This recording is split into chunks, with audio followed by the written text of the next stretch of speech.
Bienvenidos al programa Hablando nos entendemos.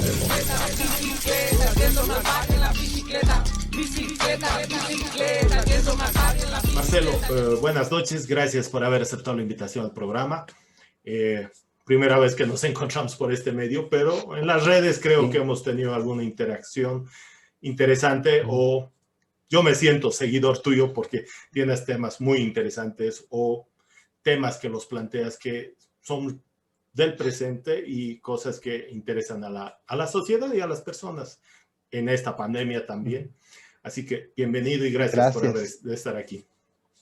No, muchas gracias. La verdad que alguien que promueve la bicicleta, por supuesto que tenía que estar en mi lista de contactos. Veo tu casco ahí y sí, aunque tú digas que los temas que estás ampliando en el podcast, al final siempre va a salir el tema de la bici.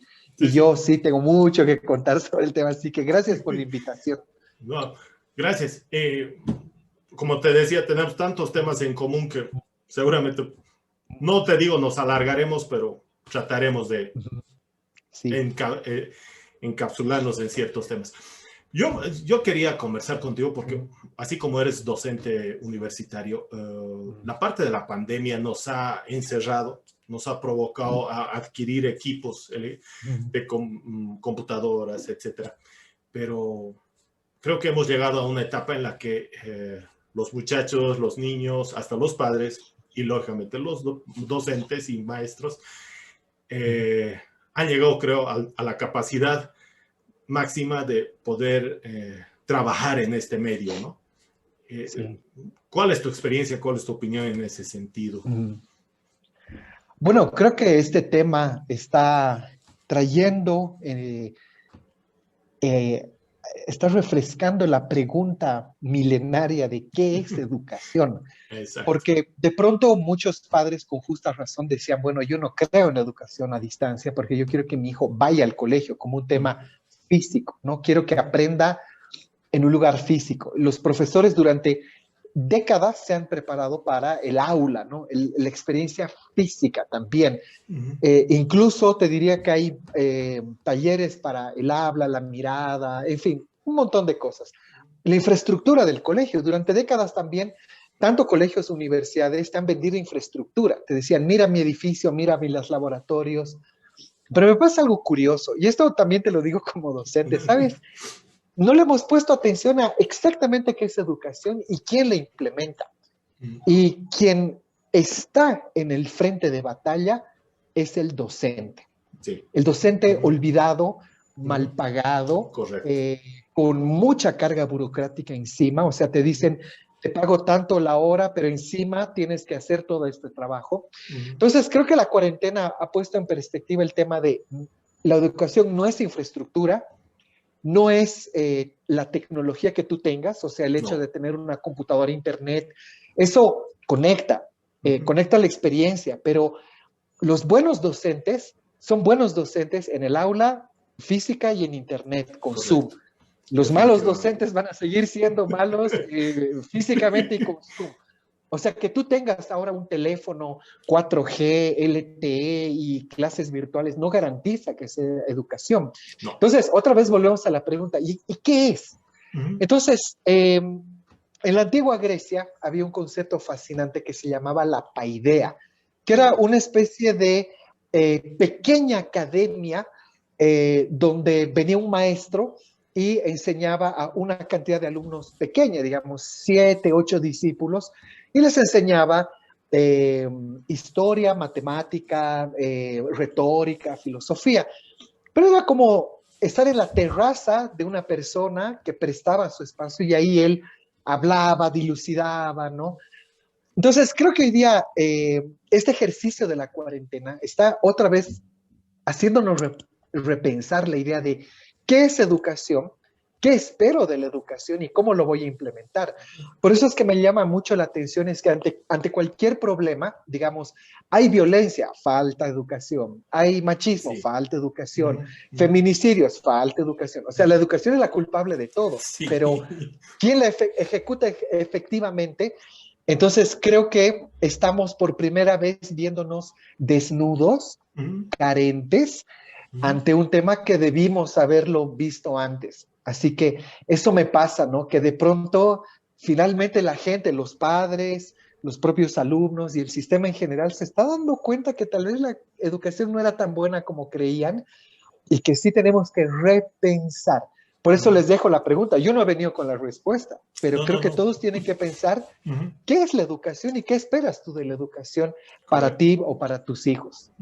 Sí, esto es cierto y un poco me voy a desviar, pero como ciclistas, por ejemplo, ¿no? Tenemos el problema de que estamos en la pelea con el transportista, ¿no?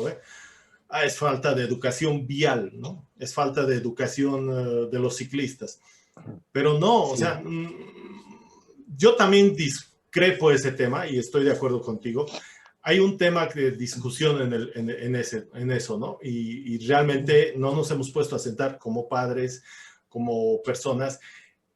Estamos haciéndolo bien, hemos recibido la verdadera educación como corresponde en su momento. Son preguntas que tienes razón, son cosas que no nos hemos puesto a pensar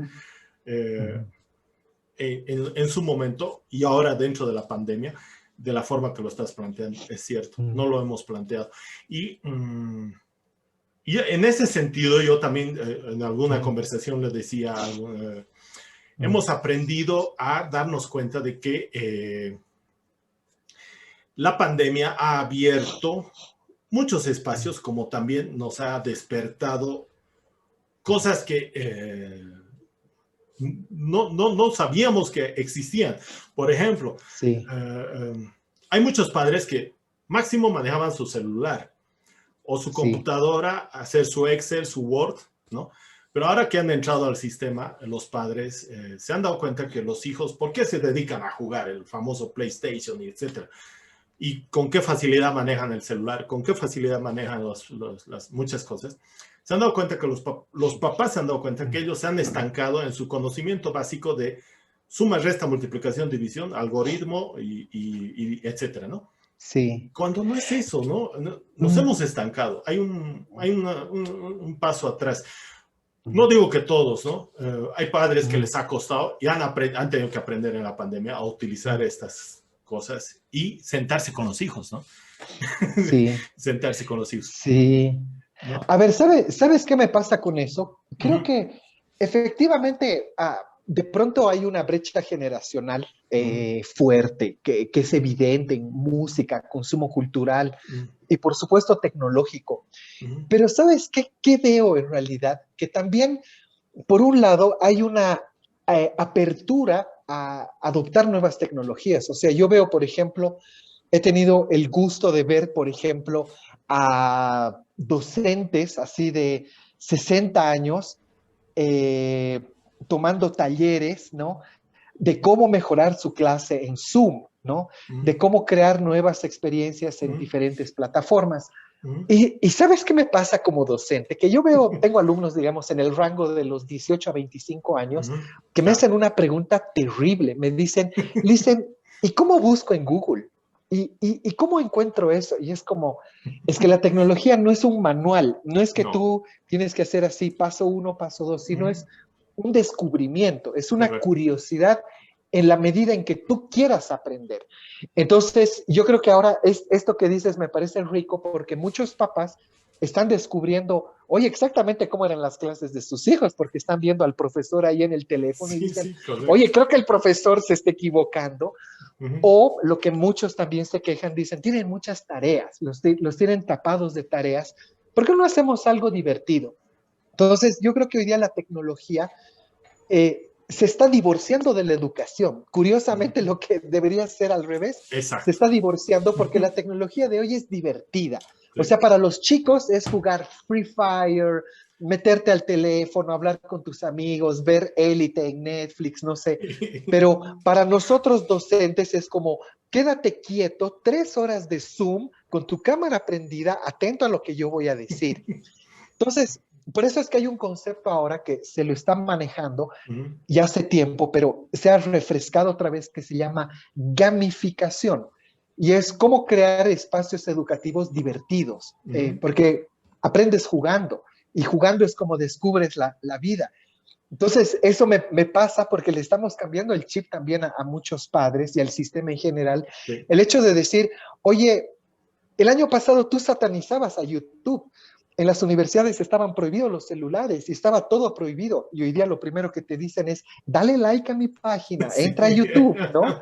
Sí. Entonces es como, qué contradictorio el mensaje que les damos. Sí. Entonces, por eso me gusta ver, te voy a dar el ejemplo de un profesor que se llama Cristian de Sucre.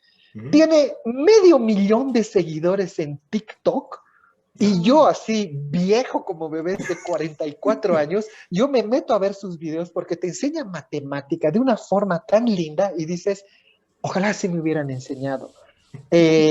Entonces, creo que quienes hacen eso son realmente los que están descubriendo cómo combinar la educación con la tecnología. Entonces, yo lo veo y digo, él debe tener, me voy a inventar, tendrá unos 30 y tantos años, digamos. No es que sea un chico de 18, no, claro. pero ha entendido para qué usar la tecnología, cuál es el objetivo, y lo hace de una forma muy amena.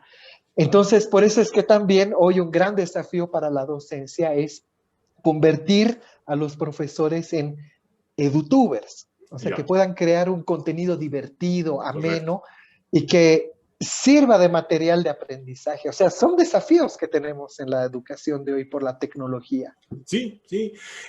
Y buen punto. Eso del descubrimiento del TikTok, yendo a la parte esta educativa, y nosotros como ciclistas también, hemos visto lo interesante que se puede convertir esto. Y yo de ese docente creo que he visto algunos otros que no son de Bolivia, que sí, realmente es una parte muy interesante el descubrir, como dices, formas de hacer educación que sean atractivos y son novedosos, ¿no? No es la clase del Zoom donde enseñas, hablas y listo.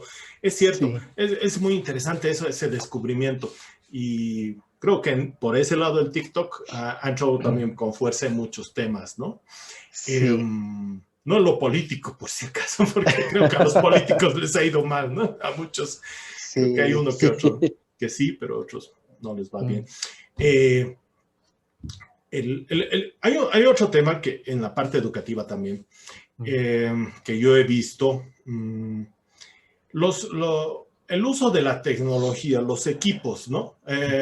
Muchos padres oímos, sin mencionar de dónde, cómo, pero se preocupan, ¿no? Mi hijo no tiene última tecnología, mi hijo no tiene una computadora de esas terribles. Es bien complicado, sabemos, adquirir, no es fácil. La parte económica nos ha golpeado a todos duramente, pero hay cosas que hay que valorar en los que han podido adquirir en los equipos y darles a sus hijos para que puedan continuar con su educación de una manera. Pero a lo que me voy es que la inversión que significa esto en este momento ha sido en todo caso positiva, porque las familias han empezado a darle un valor no económico, sino un valor educacional para la familia, porque al final puede ser que tenga la familia un celular. A lo que me voy es que ese celular nos ha servido ahora para las reuniones familiares por Zoom, por Meet, ¿no? Entonces, ese valor es el que muchas familias no le dan, ¿no? Oigo muchos padres que se quejan, ¿no? Nos quieren obligar a comprar equipos, tablets, etc. Sí, es complicado, pero pensemos en la parte educativa de los niños, que tengan esa opción de poder conectarse, ¿no? Sí. Es complicado, pero yo quiero decir que hay que hacer un esfuerzo en el sentido de que estamos cuidando también a la familia por el tema del contagio, ¿no? Y hay que aprender que la tecnología al final está llegando a todos, va a llegar a todos. Costos más, menos, pero tenemos que entrar, o sea, no podemos retroceder. A eso yo me iba de que los profesores, muchos se rehusan, ¿no? Al celular se rehusaban, pero ahora han tenido que entrar. ¿Tú crees que vamos a llegar a seguir con las clases virtuales? No, si es que de aquí a un año ya volvemos a la parte presencial, ¿tú crees que parte ya de la educación, el uso de este sistema. Yo te diría que, sabes, la educación virtual no es nueva en el sentido de que recién ahora la estamos descubriendo. Tal vez ahora se está masificando como Eso sí. experiencia. Pero te voy a contar una cosa, o sea, mi esposa Mónica me dice una cosa genial, me dice, es curioso, yo hice el 2004 una maestría donde todos los temas nos pasaban por mail, teníamos una plataforma y el examen final era por Skype, ¿no? En una llamada y qué sé yo. Entonces, oye, hace 15 años ya existía esto y va a seguir existiendo. Pero creo que en ese sentido hay que ver dos cosas fundamentales. La primera es exactamente cómo vamos a abordar el tema de la virtualidad. Eso requiere disciplina de quienes están por detrás, pero también entender el porqué. Te doy varios ejemplos. Imagínate, por ejemplo, que tu profesor puede estar en cualquier parte de Bolivia. Puedes invitar a clases a gente. Yo, por ejemplo, a mis clases les digo, bueno, chicos, hoy día les voy a presentar a Mariana Torricos, que es la gerente de Relaciones Públicas de Huawei, y ella vive en Santa Cruz, pero con un Zoom ya está en la clase, ¿no? Y los chicos, oh, qué lindo, qué bonito. Oye, imagínate haber hecho eso en clases presenciales, era imposible, No, o sea, no era fácil. pagarle el pasaje, traerla para dar una charla de media hora, ¿no? Entonces, de pronto, creo que estamos entendiendo que lo virtual es salir de nuestra burbuja y mirar, o sea, es como el primate, ¿no? Que cuando levanta la cabeza y mira hacia adelante, evoluciona y decimos, oye, hay vida más allá de las fronteras, podemos tener docentes de cualquier parte del mundo entrando a charlas, a seminarios, conferencias, o sea, realmente ahí hay un potencial muy, muy bueno. Y lo segundo, que es algo que yo lo veo, por ejemplo, con alumnos y con experiencias, que de pronto la distancia, ir a pasar clases, a veces sales muy tarde de noche, no tienes tiempo, estás cansado, puedes tener 99 pretextos, pero en una clase virtual hay que saber entender que si tu clase se graba, por ejemplo, después la puedes escuchar, la puedes repasar, la puedes retomar. Entonces, de pronto ahí hay una cosa fascinante. O sea, imagínate ahorita, si yo te pregunto, ¿te gustaría escuchar a tu profesor de quinto básico cuando te estaba enseñando a hacer ese cálculo? Me encantaría. Y ahorita lo tienes, podrías hacerlo. Sí. Entonces, obviamente, estos pros, digamos, también tienen los contras, que es la accesibilidad, la conectividad, la disponibilidad de los equipos, etcétera, etcétera. Por eso es que yo creo que en ese sentido hay que encontrar un punto medio. Hay un ideal en el sentido de que todos deberían tener acceso a Internet o un dispositivo. Te diría que es bastante difícil, es un ideal, pero yo creo que hay que encontrar el punto medio en la medida en que, por ejemplo, en vez de abrir los colegios con 1000 alumnos, por ejemplo, yo creo que no deberían haber colegios tan grandes, sino fragmentar la educación en una experiencia cercana. Por ejemplo, en tu comunidad, en tu OTB, en la sede de la parroquia, no sé, donde tú quieras, tener pequeños grupos, que es lo que hacía la Grecia antigua en la Paideia, pequeños grupos, pero imagínate dotar, por ejemplo, solamente a las OTBs de computadoras y de internet, y ahí vas a ir a estudiar, ahí vas a ir a escuchar tus clases o vas a tener la tutoría que necesitas. Entonces, creo que hoy día el desafío que tenemos es el cómo un sistema que ha funcionado casi 200 años en el mundo y en Bolivia, ahora lo tenemos que fragmentar y rearmarlo. Entonces, eso requiere apertura mental de quienes estamos viviendo la experiencia. No es fácil, pero lo último que te digo, y para que quede claro para todos, no vamos a volver a la normalidad. No vamos a volver al año 2019 donde ibas el lunes a cantar el himno nacional en la hora cívica. A izar la bandera. No va a volver, no va a suceder eso. Perdonen que se los diga, pero no va a suceder eso. No, está bien. Yo creo lo mismo. La verdad, yo también creo lo mismo.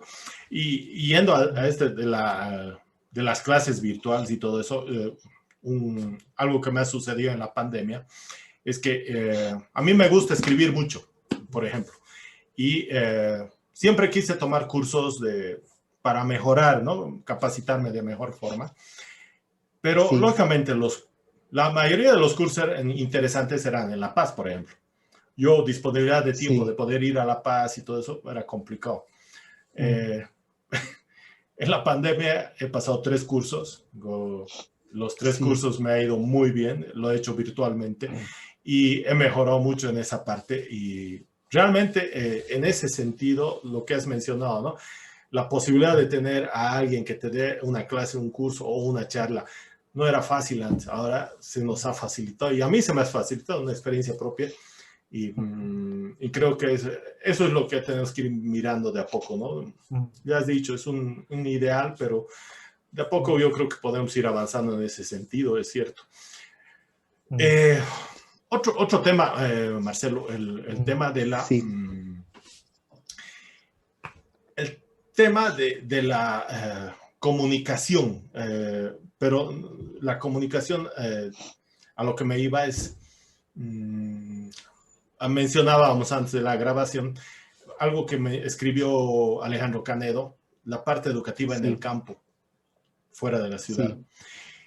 Es un factor que está muy abandonado, seamos sinceros, y es algo que también nos preocupa, ¿no? Nos duele ver a los maestros en su bicicleta, en su moto, están yendo a las comunidades a enseñar. O el caso que Alejandro mencionaba y escribía, un niño en Uyuni que en su bicicleta iba a buscar conexión a internet para poder pasar sus clases. Esa es la otra realidad que tenemos, ¿no? Fuera de las ciudades. Esa es más difícil, ¿no? De pensar en un futuro mediático, digamos. ¿Tú qué crees? De hecho, yo creo que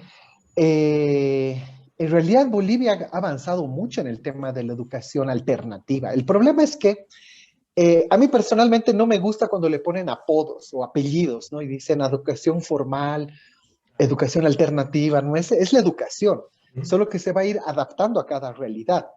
Entonces, hemos tratado de empaquetar la experiencia de la educación, por ejemplo, citadina, urbana, pero en una ciudad como Cochabamba tienes 5.000 experiencias educativas distintas, realidades distintas. Sí, imagínate en zonas más alejadas.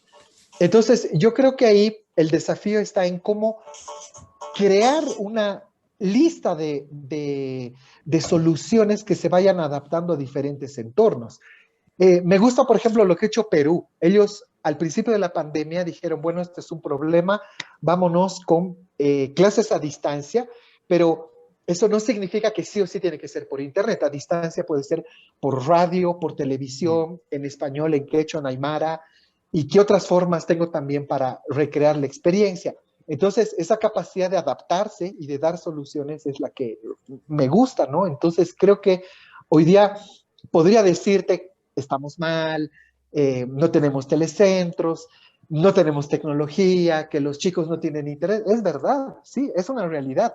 Y la brecha en Bolivia es evidente, aunque se ha mejorado y los números indican que han habido mejoras, creo que no puedo empaquetar la experiencia educativa solo en lo que yo quiero, que es virtual de esta forma, sino a la inversa, es decir, que la educación se adapte a la realidad que tiene cada comunidad.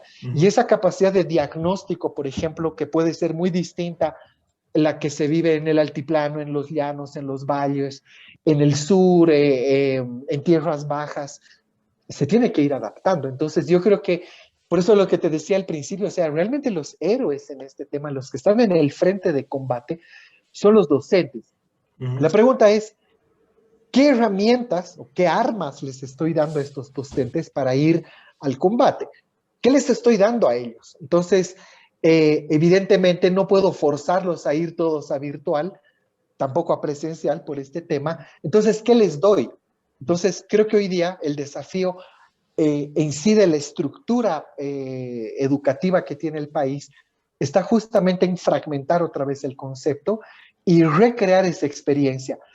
Cuando tú dices este profesor que va en bicicleta, tú dices, wow, qué sacrificado, ¿no? Qué difícil, qué duro, pero eso es vocación y eso es algo que tal vez no todos los docentes lo tienen. Exacto. Pero ¿qué tal si formalizamos esa práctica? ¿Qué tal si hacemos lo que él hace, pero de una forma más estructurada, la remuneramos mejor y además creamos un programa sustentado a largo plazo. Entonces, creo que ese ejemplo muestra de alguna manera también la precariedad con la que hemos lanzado a los docentes a decirles, vayan, trabajen, encárguense ustedes de la educación, sí. Nosotros aquí vamos a hacer informes, sí.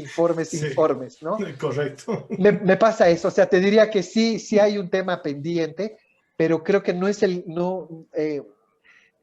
creo que sea solamente tecnológico, sino hay que ir a la raíz del problema, y es que queremos normar toda la estructura como si fuera una sola única, y para un país de 11 millones de habitantes, 11 millones de experiencias educativas diferentes. Correcto, la verdad. Hay algo que siempre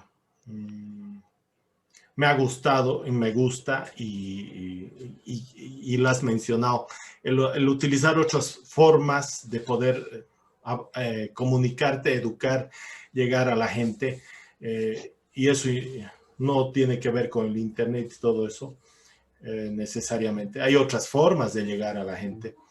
Y sí. A mí me gusta, por ejemplo, la parte de la radio.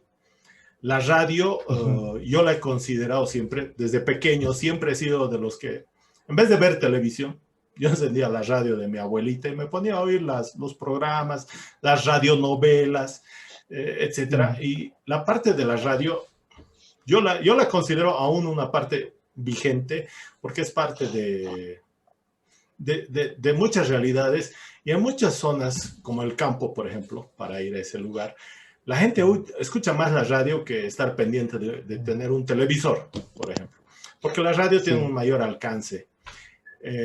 Yo en muchos momentos he dicho, ¿por qué no la radio se vuelve parte de la educación? No necesariamente que te vayan a dictar clases de matemáticas de aritmética, ¿no? Eso es complicado, porque eso necesitas ver, enseñar. Pero hay otras cosas que puedes enseñar, comunicar, llegar a la gente, a los niños. Y ese es un medio de comunicación que a mí me gusta. Espero que no se muera, porque es valioso. Y creo que en la pandemia, lo de los podcasts es parte, pero más de la ciudad, ¿no? La radio, el aparato, estar sentado frente a equipos y todo eso, y llegar a las comunidades, eso, yo creo que es parte de algo que podríamos tomar en cuenta para que se llegue, ¿no? Y se pueda acceder con mayor facilidad, ¿no? A la gente, a las personas que no tienen acceso a la tecnología actual, ¿no? Es algo que pienso, ¿no? En ese sentido. Marcelo, un poco nos salimos ya de esta parte. Hay algo que no es un boom, pero es algo que está ingresando con fuerza, ha crecido rápidamente, que es la parte de los autos eléctricos, las bicicletas y todo esto. Tú formas parte del equipo de la empresa Quantum, y he visto que la empresa ha crecido rápidamente. Dentro de la empresa tenemos un ex miembro de Masa Crítica, que es Carlos Soruco. Carlos. Sí. Y es interesante. Yo he visto muchos autos afuera, de los grandes, ¿no? Es toda una tecnología. Y lógicamente para nosotros es interesante. ¿Cómo está esto? ¿Cómo ves el mercado? ¿Cómo ves la aceptación de la gente ahora aquí en Bolivia? La verdad es que es un tema súper interesante. A ver, yo te cuento rápidamente. Yo un día vivo aquí en un condominio en Tiquipaya, y un día llego a mi casa y me encuentro con un autito chiquito en la entrada y digo, qué interesante, le saco una foto, y así en el grupo de WhatsApp de copropietarios, hola, ¿de quién es esto, no? Qué bonito. Y me responde alguien y me dice, es mío, ¿por qué? ¿No? Y yo, oye, ¿me lo puedes mostrar? Quisiera conocerlo. Sale.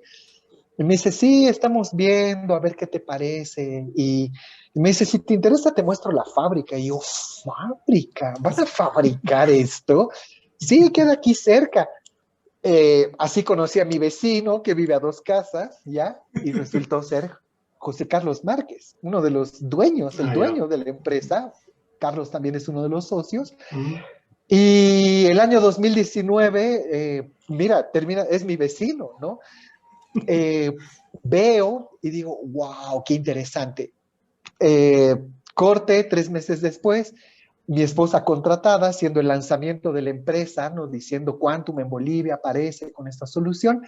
Entonces, durante estos 2 años, digamos, 1 año y medio, yo he estado detrás así como fan en realidad de la marca. Yo la veía de lejos y me parecía interesante lo que estaba haciendo, así súper disruptivo, o sea, en un país tan eh, particular, ¿no? Donde tienes Bastante. esta intersección entre gasolina subvencionada, autos chutos, lo que tú Uy, sí, quieras, de sí, pronto que sí. exista esto me parecía súper disruptivo. Entonces, en febrero de este año me llama José Carlos y me dice, hola vecino, tengo que hablar contigo. Y yo, claro, ¿de qué se trata? Queremos que entres para trabajar el tema de marketing. Y yo, ¿no? Y yo, ¿no? O sea, ¿Seré yo yo, así? seré yo. Entonces, ha sido un desafío y es un desafío Mm, porque de pronto la marca está pasando de ser como la novedad de, oye, mira qué capos estos bolivianos, qué innovadores, aplausos, a decir, bueno, señores, ahora pongamos la mano en el bolsillo y vamos a adquirir. Entonces, yo te diría que hay un fenómeno interesante, que ujú. quienes están descubriendo el potencial son emprendedores, o sea, son empresas que han dicho, oye, en vez de comprarnos un vehículo grande, y además, digamos, fuera del tema medioambiental, o sea, sin meternos en el tema de la contaminación, sino un vehículo grande y que tenemos que pagar gasolina y mantenimiento, qué sé yo, ¿por qué no optamos por esta alternativa? Entonces, he visto gente tipo Mamut, Ecomarca, por ejemplo, justo hoy día entrevisté a unos chicos de Santa Cruz que hacen servicio mecánico en el auto, o sea, que han Ok. agarrado los vehículos y les sirve de transporte Ujú. para poder transportar productos, para hacer delivery. Entonces, creo que hay una combinación interesante entre emprendedores que están descubriendo que la electromovilidad es barata. Barata en el sentido, te doy un ejemplo, Ujú. 50 kilómetros en un auto a gasolina, digamos, la gasolina cuesta 1 litro 3,74, Ujú. que tu auto rinda, digamos, 10 kilómetros por litro, le tienes que poner 5 litros para recorrer estos 50 kilómetros. Eso te costaría 3,74 por 5, digamos, haz el cálculo, 18 bolivianos más 18. o Ujú. menos, 20 si quieres redondear, ¿ya? Ya. Los mismos 50 kilómetros en un auto eléctrico te salen 2,50, porque la electricidad en Bolivia es barata, es muy conveniente. Entonces, ese cálculo lo están haciendo muchos y dicen calculadora, al día voy a recorrer tantos kilómetros, al mes voy a gastar tanto, oye, vamos, ¿no? Entonces, eso es lo que veo, que la empresa está empezando a encontrar su nicho y su nicho está en pequeños y medianos emprendedores que están adquiriendo los autos, las motos, en fin, diferentes productos para trascender. El tema medioambiental, digamos, es como secundario, Ujú. no es como el argumento principal, pero sí es interesante ver que la electricidad es barata y sí están descubriendo que sí se puede moverse en La Paz, en Santa Cruz, en Oruro, en fin, empresas como por ejemplo en Sucre, Chocolates Taboada, ¿no? Ah, he visto, sí, En sí, sí. Santa Cruz, por ejemplo, está Empacar, que utiliza unos trimotos de carga para acopio de botellas de plástico. Mm. Entonces, eso es lo interesante. Entonces, yo veo que el potencial que tiene, de pronto, no es un potencial masivo, ¿no? Que va a entrar a escala masiva, ¿no?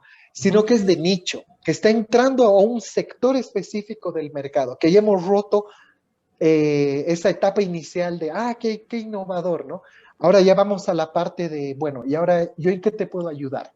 Y por eso es que esto lo estamos llamando electroemprendedores, ¿no? Que Ah, son ya. empresas Ujú. pequeñas y medianas que están haciendo este tipo hasta el beneficio lo están descubriendo en el buen costo de la electricidad, que es muy accesible, y porque además les estamos dando créditos, facilidades, en fin, es un tema súper interesante. Todavía quedan cosas por resolver en el camino y esto es lo último que te comento sobre esto porque de pronto el mayor desafío que tenemos es mental. mental en el sentido de que es una barrera educativa, ¿no? Aparecen términos como watts, amperes, volts, ¿no? Sí. Y tú dices que, si yo te digo, la batería es de 100 amperes, ¿no? ¿Está bien o está mal, no? Claro. El motor es de 4000 watts. ¿Y qué hago con eso, no? Claro, sí. Entonces, parte de mi trabajo, digamos, es justamente mostrar el rendimiento y decir, vamos a salir a la calle, vamos a subir a tal calle, Exacto. vamos a hacer estas cargas, ¿no? Es un poco mostrar el rendimiento, pero tampoco queremos compararnos, ¿no? No queremos entrar en una competencia con nadie, sino es encontrar nuestro lugar. Y eso me gusta, porque hay una comunidad en Bolivia de gente loca, disruptiva, que anda en bici, sale en bici a su trabajo y que dice, oye, este vehículo me ayuda o podría hacer esto con la moto. Entonces, de pronto esa comunidad parecía pequeña, pero ya la veo grande. Y eso es lo que me gusta. O sea, en algún momento yo cuando entré les dije, chicos, tenemos que hacer lo mismo que hace la masa crítica, una caravana, salir todos a la calle, y me miraban así como, tú estás loco, ¿no? Yo les decía, es que la masa crítica está loca, así hay que hacer igualito que ellos. Claro. Y lo hicimos, hace un par de meses lo hicimos y Sí, me dijeron, oh, verdad, ¿no? Entonces, de alguna manera nos estamos copiando de sus buenos ejemplos, ¿no? Ya. Comunidad, que al final es lo que queremos lograr con los fans de la marca. Correcto, correcto. Es cierto. A eso me iba. Es interesante todo esto de la parte de los autos eléctricos, las bicis, todo eso. Es un boom en Bolivia porque sí había, ¿no? De otras marcas que los resultados no han sido muy buenos. Conozco algunos casos, ha habido muchas personas que no les ha ido muy bien. Pero con la empresa de ustedes ha ido marchando, ha ido creciendo. Por eso me interesaba. Y lo otro que me mencionabas es, habían pruebas que hacer, ¿no? Y había que demostrar. La parte de subir, Sí. era creo que era uno de los retos que había, porque mucha gente preguntaba, ¿no? ¿Esa cosita subirá? O sea, ¿sí, no? Pero sí. sí, he visto, ya hay un video o dos, creo que demostrando de que sí llega, ¿no? Y sí. es interesante. Y como dices, no hay que preocuparnos un poco de los watts y etcétera. Hay que pensar más en el tema de los resultados del rendimiento que te da el rendimiento que te da en el auto ahora estando en cuanto a la parte económica, ¿no? Y en cuanto a lo que estás logrando. Y eso es lo importante y creo que están demostrando aquello y es interesante y nos interesa porque realmente estamos rompiendo algo. Eso de los autos chutos, los autos que entran a medio uso, los autos americanos que inundados los traen y los venden como nuevos y son un desastre. Creo que eso estamos empezando a cambiar. Estamos pensando, yo digo en todos los programas, hay que cambiar el chip y creo que mucha gente está empezando a hacer eso o está actualizando, ¿no? Su información y está pensando de otra forma. Es interesante, me gusta lo que está haciendo la empresa y hay que ir viendo cuánto más falta por hacer, cuánto más se puede hacer, porque esto está empezando, ¿no? De hecho, te voy a contar una anécdota. El primer día de trabajo fue un sábado y justamente uno de mis exalumnos trabajaba, era el asistente de marketing y yo iba a ser su jefe, ¿no? Entonces me escribe y me dice, licenciado Marcelo, y yo, oye, un ratito, aquí no soy licenciado, Marcelo directamente, ¿no? Me dice, vivo cerca de tu casa y si vamos a la oficina juntos, y yo, claro, vamos. Estoy yendo en bici y yo, pues esto me va a encantar, ¿no? Entonces, llego a la oficina, primer día de trabajo, y me ven pues así todo sudado en bici, ¿no? Bueno, chicos, acostúmbrense a ver esto, ¿no? Entonces, hay algo interesante en esto, y te digo que es, de pronto, no es solo la empresa. O sea, a mí personalmente, digamos, yo les digo, no se trata de la empresa, se trata de con quién se vincula la empresa. Entonces, Ya. he conocido gente increíble, o sea, gente como por ejemplo Cura Planet, que tienen vasos degradables, ¿no? Target, que hacen Ah, sí. cajitas compostables. Sí, sí, sí. Eh, eh, gente, bueno, Mamut, digamos, que ya tiene un tremendo recorrido, pero son de esos ejemplos que dices, oye, qué rica gente, que ellos usan nuestro producto, nosotros el de ellos y creamos una comunidad. Y te Correcto. cuento que el otro día, una de las cosas que necesitábamos en la oficina era un microondas, ¿no? Así, calentar la comidita, qué sé yo. Bueno, pedimos el microondas y llega un chico con el microondas, así, con la caja del microondas y su credencial decía Eco Delivery. Y yo, oh, ustedes Ah, son los chicos de Eco Delivery que andan en mm, bici. sí, Y yo, oye, pero ¿cómo has traído el microondas, no? sí, sí, Y sí. me dice, ven a ver aquí afuera y me muestra el dispositivo que habían armado y digo, genial, o sea, algo está pasando en Cochabamba Ujú. que le estamos cambiando el chip a la idea de que una empresa como Dismac, por ejemplo, en vez de hacer cualquier delivery, haya optado por este, ¿no? Ujú. Entonces, de pronto, ya tienes un ecosistema. Entonces, Quantum en ese sentido, yo les digo, nosotros no somos una burbuja, somos parte de un ecosistema. Entonces, hay que saber quiénes están haciendo lo mismo, o sea, los que manejan bici, los que hacen este tipo de entregas, empresas que se están preocupando por tener paneles solares, Correcto. que se están preocupando por dar, por ejemplo, parqueos de bicis a sus trabajadores y muchos dicen, oye, pero yo te puedo dar ahora un enchufe para que enchufes tu moto eléctrica. Entonces, algo está pasando. Y te cuento una cosa más. Ujú. Es tan fuerte el fenómeno, o sea, tal vez no se lo perciba tanto, pero te cuento que la banca está abriendo los ojos. O sea, la banca que es así tan conservadora, ¿no? Sí.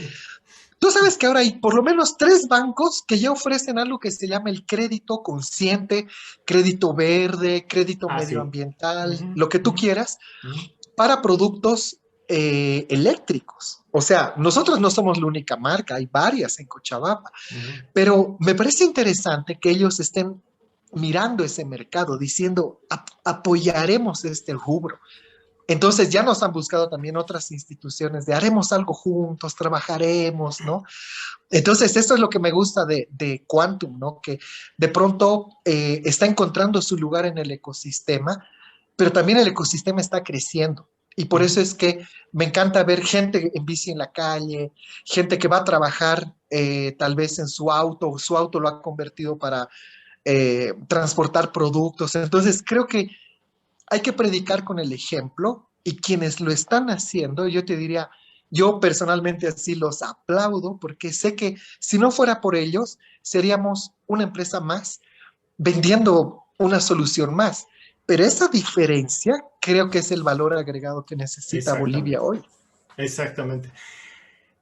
No lo dije y ya me la han sacado todas las palabras. Es cierto todo lo que has mencionado, es cierto. Yo lo he visto, yo que, bueno, no este tiempo no he salido en bicicleta, lógicamente, pero el tiempo que salgo en bicicleta y veo en la calle, todo lo que has mencionado, ¿no? Hay ese cambio, se nota ese cambio, se ve todo ese, esa nueva visión que estamos viendo en la ciudad, que muchas personas, perdón, no la ha percibido. Y yo ya lo fui percibiendo, por eso también quería conversar contigo, porque tienes esa visión y creo que hemos coincidido. Y es cierto, Eco Delivery con su bicicargo, súper Sí. novedoso, súper positivo a todo lo que se quiere hacer. Yo personalmente los he felicitado por las redes, porque bueno, no salgo mucho, ya te dije, pero Sí. sí lo he hecho, porque es algo que me interesaba saber quién se lanzaba a hacer esto de la bicicargo. Yo he visto en Sí. Buenos Aires, hay un boom de bicicargos terrible, en México también he visto, en Colombia he visto, y yo he dicho, puche, aquí cuando despertaremos, y ahí está Eco Delivery, lo ha hecho. Y Sí. muy interesante. Y el resto, lo que has mencionado, estamos bien. La parte eco está avanzando y me gusta eso, me gusta, eh, Muchos me dicen, eres un idealista en muchas cosas del medio ambiente.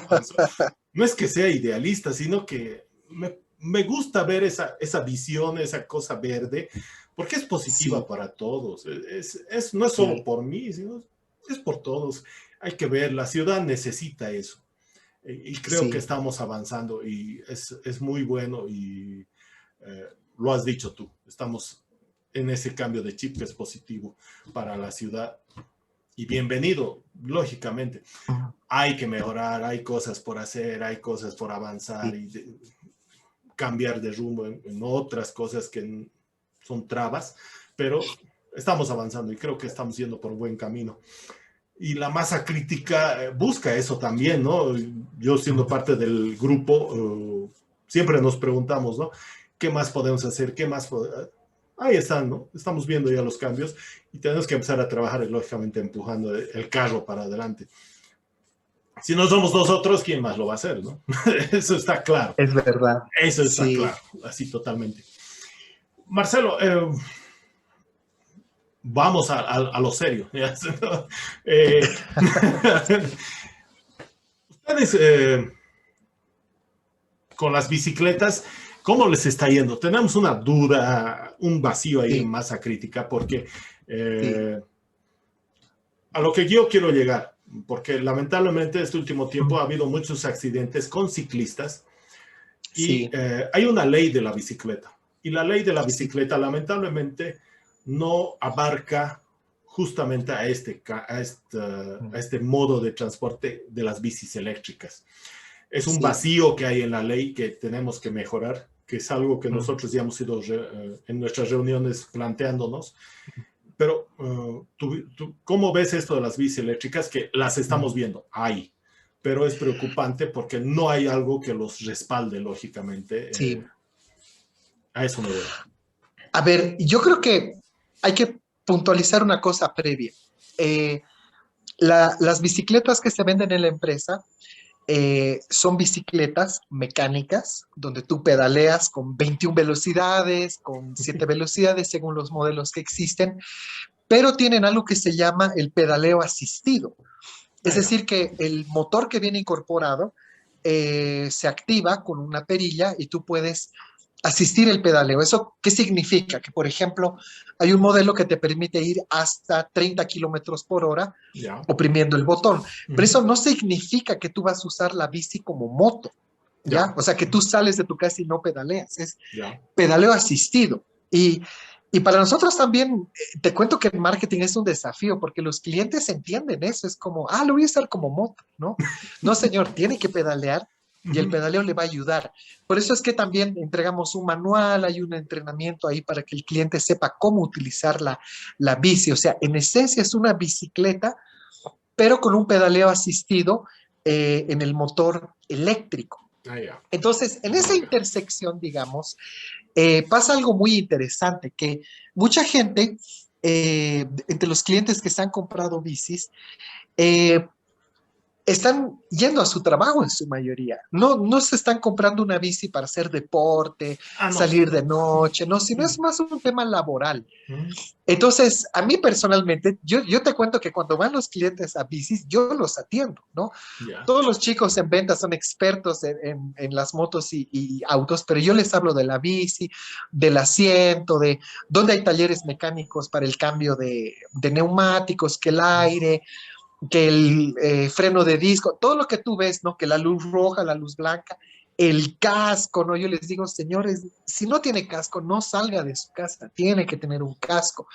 Entonces, yo creo que me gustaría que en algún momento nosotros, digamos, como empresa y en general, podamos estimular la cultura de la bici, pero no como deporte, que sí es bueno, o sea, te diría que manejar bici es fabuloso, es increíble, pero ahorita ya hemos hecho una lista de videos que queremos hacer con cosas así como tips para ir a tu trabajo en bici, digamos, ¿no? Muchos dicen, pero voy a sudar, sí, pero mira, te voy a decir cómo puedes llevar en tu mochila tu ropa y te cambias, ¿no? Cómo asegurar tu bici para que no te roben, y lo más importante es cómo manejar bici en la calle. Porque a mí me sorprende que la gente que sale en bici cree y creo que esta es por una mala práctica que ha habido en Cochabamba durante muchos años con el Día del Peatón, Correcto. cree que los autos van a parar para que las bicis circulen, y en realidad no es así. No. La bici es un vehículo más en la calle, y se cumplen todas las reglas, que la luz roja circule por derecha, fíjese a ambos lados, saber frenar, saber moverse, dar prioridad al peatón. Entonces creo que nos está faltando educación vial, pero no solo exigirle eso a los camiones, a los minibuses, al transporte público, que sabemos que lo hacen mal. Oye, pero yo también tengo que poner de mi parte, sí, ¿ya? correcto. Entonces, creo que esa parte, ahorita como ejercicio de marketing, justamente estamos pensando cómo hacerlo, ¿no?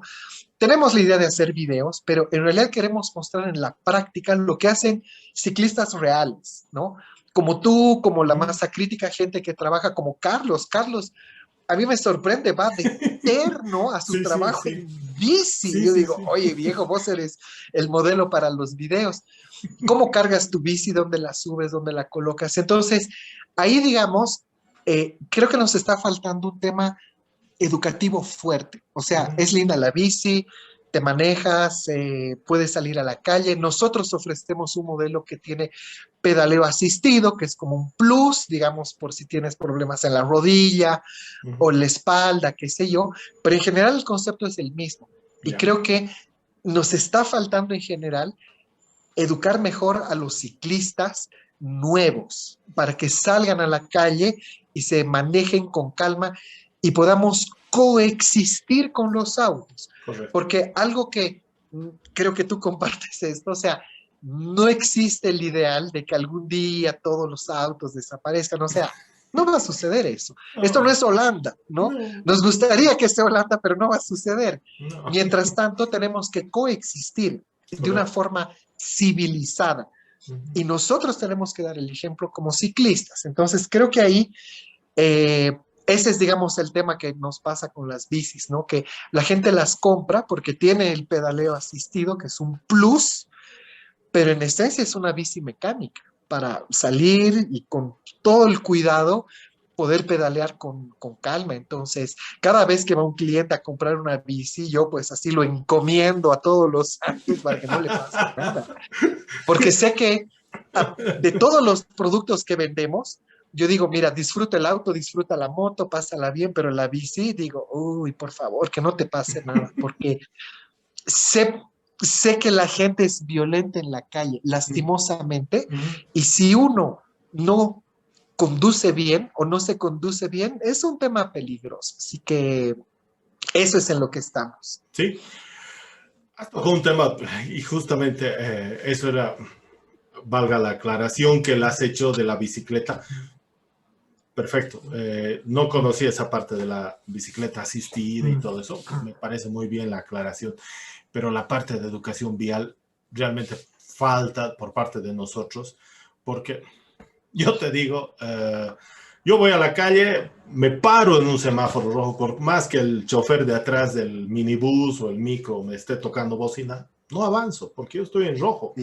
Pero lamentablemente por mi izquierda o por mi derecha tengo compañeros ciclistas que pasan los rápidos y furiosos también, entonces se pasan. He visto muchos que se han salvado de un pelo, ¿no? De que los hayan limpiado. Es triste. Y como te decía, el último tiempo han habido lamentablemente accidentes fatales con los ciclistas. Y en muchos de los casos, no estoy diciendo que sea así, en muchos de los casos ha sido parte de la educación vial. Otros han sido parte de la falta de conocimiento del mantenimiento de las bicis y todo eso, lamentablemente. Son cosas que tenemos que trabajar, porque ya lo has dicho, no vamos a hacer Holanda.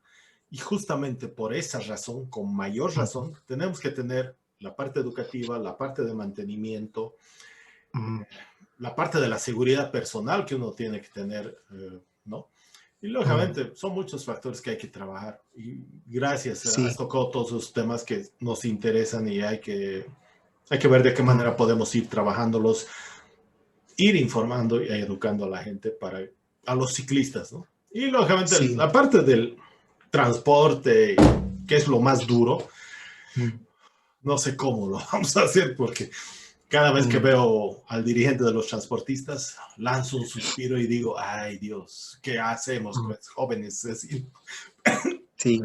Perdón.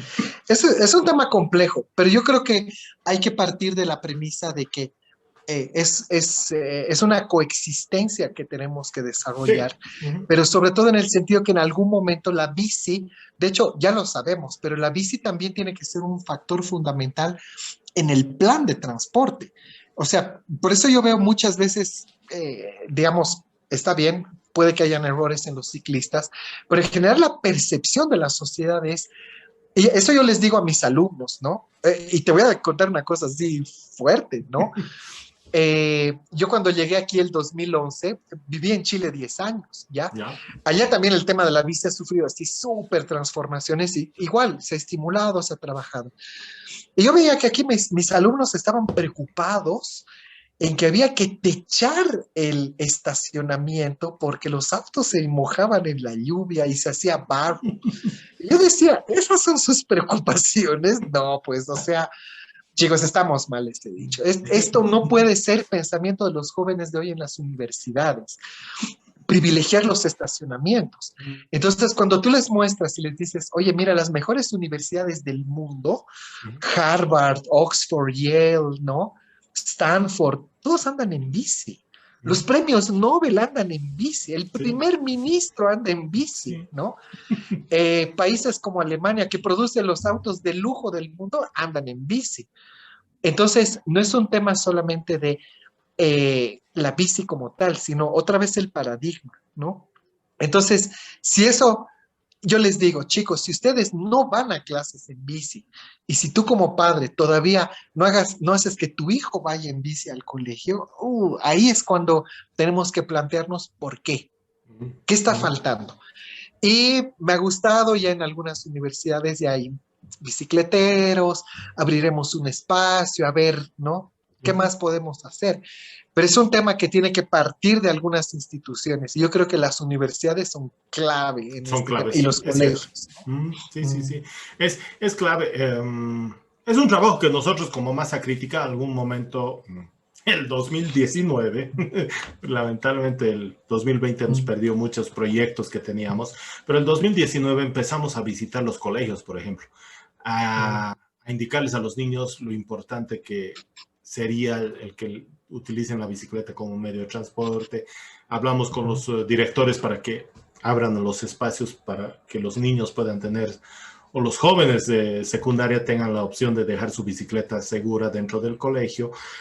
Claro. Hemos hecho eso y lógicamente con las universidades también en algún momento, con la Católica y la UPB, en algún momento hemos trabajado con algunos proyectos pequeños.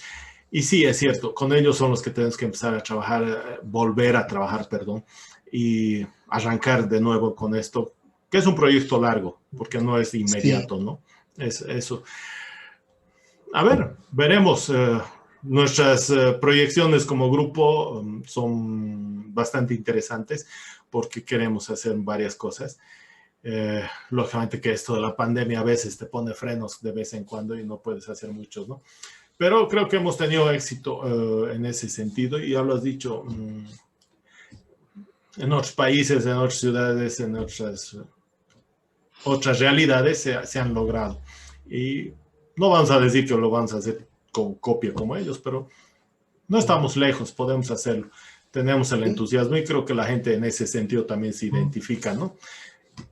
Vamos, me gusta tu concepto y la idea que tienes de que esto tenemos que hacerlo en conjunto. Es interesante. Bueno, Marcelo, perdón, pero voy a repetir como mis amigos periodistas en sus programas, el tiempo es el peor enemigo, ¿no? Sí. Mira, Marcelo, un gusto haber conversado contigo. Una conversación que creo que ya la dijimos iba a ser muy interesante, amplia. Te voy a ser sincero, nos hemos salido del tiempo que yo manejo, pero estaba preparado a eso porque sé la persona que eres en cuanto a los conocimientos y los conceptos que tienes sobre muchos temas. Creo que hemos hecho esa conversación que nos interesa y que a la gente le va a interesar conocer. Hemos aclarado algunas cosas, como la bicicleta asistida, que yo no la conocía y seguramente mucha gente se va a dar cuenta de eso. Y creo que es positivo, es algo que hay que ir conociendo. Esa es la idea del espíritu del programa. Hablando nos entendemos. Así que gracias, Marcelo. Muchísimas gracias.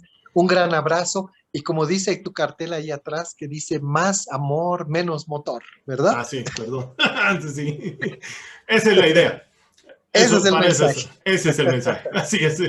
Gracias, Marcelo. Un gusto y... Un gran abrazo. Tómalo en cuenta de que probablemente a futuro te vuelva a buscar y volvamos a conversar. Y como siempre, claro que sí. En las calles nos vemos manejando bici. Pedaleando. Pedaleando. Sí, un gusto.